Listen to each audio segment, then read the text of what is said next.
pa akong isang tanong na at ito yung mahiwagang master plan, na ilang beses na natin tinatanong, hindi naman mag-uumpisa to sa zero. Alam naman natin, dekada 70 pa, meron ng Metro Manila Master Plan.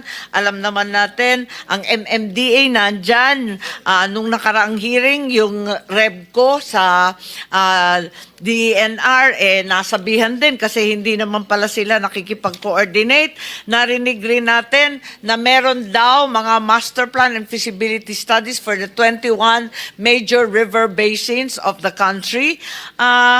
Asa na ba tayo sa master plan? Meron pa ba tayong makukuha dyan sa archive ng DPWH kung saan ang balita, ang turnover, napakalabo? At ang una kong itatanong, hindi ba may mga audit mechanisms ang DPWH? Sinabi na ni Jose Cabral yung internal audit. Ano po yung QAU, CPES at PCMA? Parating nababanggit? At sino ba in charge nito? Bakit kinailangan pa na magtatag ng Anti-Corruption Task Force? Pumalya ba lahat ng audit mechanism ninyo? Anyari dito sa mga QAU, nasa ilalim ng plantilla po ninyo, CPES, PCMA.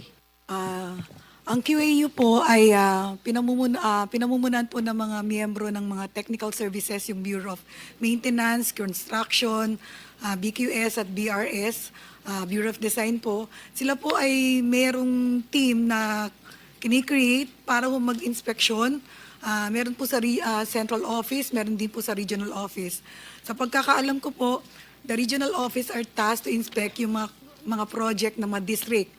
Meron ang central office po. Hindi nakakapagtaka kasi dahil may QAU, sinabi nga ninyo, kabahagi nito, may design, etc. Bakit sunod-sunod yung mga Kabagan Bridge disasters? Ano nangyari? Hindi dumaan yan sa QAU? Before you answer, let me acknowledge the presence of Senator Bongo. And also, Madam, with your indulgence, Mr. BIR, can we give you the go signal to already issue the LOA to the 15 companies represented and initially identified to have been allegedly implicated in this anomalous execution of flood control projects? Your Honor, You can take advantage of their presence. Maybe you can issue the LOA today as we speak. What I said earlier, Your Honor, there were companies that were already issued even before this hearing. I mean, the others who are not yet Not yet, issued, not but yet, they are Your Honor. here. You can take advantage. Thank you, Your Thank Honor. you, Senator. Yes, Yusek, please. Kinorek po ako ng aking mga kasamaan sa likod. Ang QAU daw po ay galing sa central office na umiikot para matignan. Pwede pong umikot siya kahit na ongoing pa lang yung project, pag completed Tama. po. Opo. Yun nga ang pagkaalam ko, kaya ako nagtataka bakit napasok yung technical services at saka design. Yung CPES at saka yung PCMA, pumalya ba lahat ng internal audit mechanisms ng DPWH ng sabay-sabay?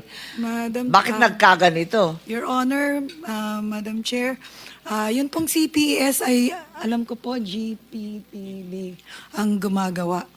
GPPB. Pero alam ko DBM yun, di ba? Yung GPPB? Bakit biglang naging public work siya? Hindi po public works yata ang gumagawa ng CP, parang contractors performance evaluation system. Yes. Pero kayo pa rin ang pinanggagalingan ng datos. Kayo rin ang nagre-report. Opo, kapag sila How ay does this work? Napaka-komplikado nito. Pati kayo, nabubulol na.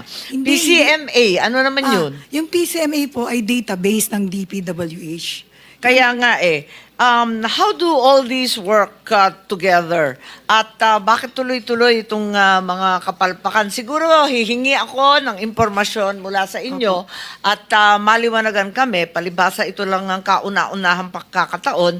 And bakit kinailangan pa na ang Pangulo pa ang magsasabi ng 15 flag contractors? Tapos ngayon, meron tayong Anti-Corruption Task Force, meron pang Congress investigation na halos pinagtatawanan ng taong bayan kasi kayo rin ang gumawa, biglang tayo na rin ang mag-iimbestiga.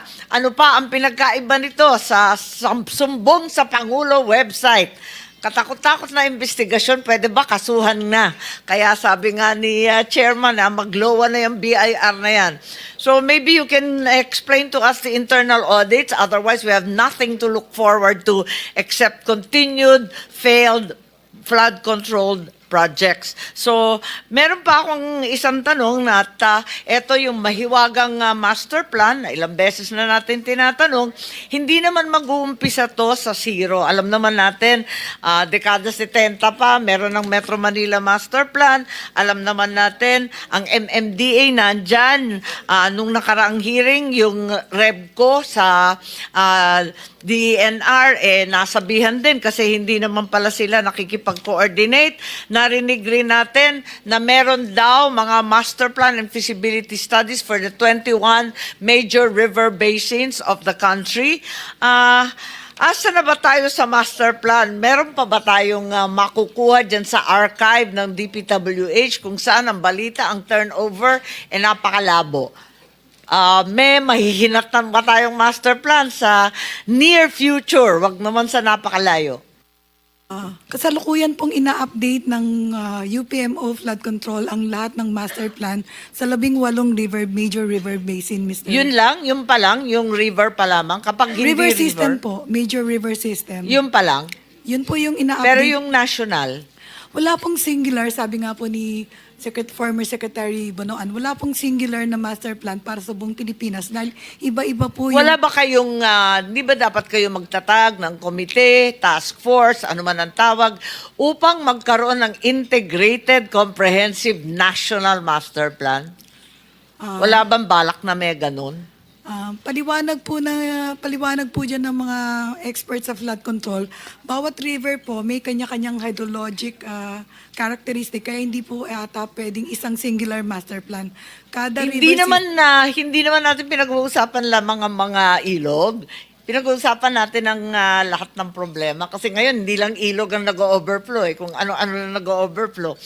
Kaya napunta tayo sa ilog at sa United National na ang sinasabi po ninyo hindi po pwede magkaroon ng iisa. Ano naman yung Unified Project Management Flood Control, hindi nagkakaisa. Alam natin, sangkatutak na foreign financing. Ang foreign financing umaabot na ng 42% ng ating budget, bilyon-bilyon ang World Bank na binigay sa ating mga projects. Sina-harmonize ba yan? Talaga bang may ginagawa tayong harmonization ng local projects, national project, pati na rin yung ating bilyon-bilyon na mga foreign assisted projects sa flooding? Madam Chair, yung sa internal audit po, kung meron pong nandito po yung director ka na internal audit ng DPWH. Siguro po magandang kausapin natin o magsalita yung director ng UPMO, yung Unified Project Management Flood Control. Si Director Mon Ariola pa Nandito rin po yan. siya, opo. Siguro imbes na magsalita, mas maigi pang ipaliwanag niya kung ano ba ang nagagawa nitong bilyon-bilyon na hindi pa napapag-usapan kasi ang nakikita lamang namin yung nasa GAA. Paano pa yung bilyon-bilyon sa World Bank? Meron pa dyan yung ODA loans. Meron pang ADB. Sangkatutak yan. Saan ba napupunta yan? Siguro mag-submit muna siya. Maigi pa mon, ibigay mo na kaya yung listahan ng mga accomplishment. Kasi maraming nagtatanong na wala naman napupuntahan yan. By way of information, Chairman, may the committee request the expenditures vis-a-vis the accomplishments of the UPMO. Noted. And Senator Amy, your 5 minutes is over. Thank you very much. After that, I'd like to inquire about the unprogrammed section. Maraming salamat po. And it's the